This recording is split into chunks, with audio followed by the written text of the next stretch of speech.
What's on the agenda? Some pretty big absences there.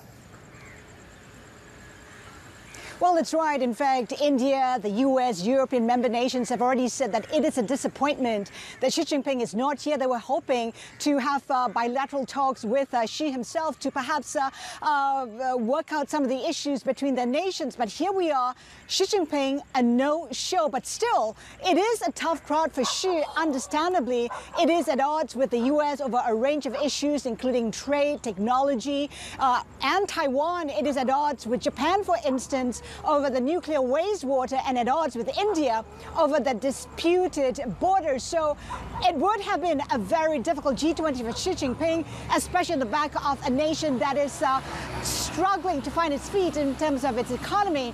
Now, in terms of the agenda, huge issues on the table. We have climate change, we have surging debt, we have the restructuring of the multilateral banks, including the World Bank.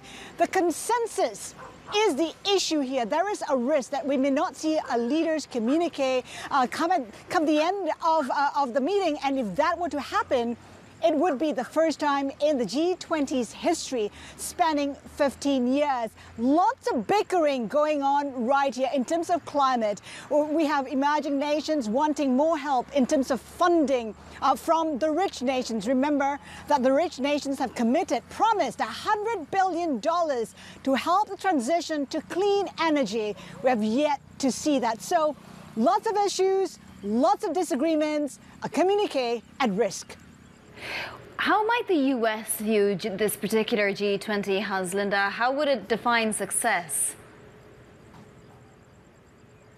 Well, I think Joe Biden may see this as an opportunity to win the hearts and minds of emerging economies. Remember that coming into this G20 summit, we had the U.S. up in arms about the money, the loans disbursed by China to emerging economies to help with their infrastructure development.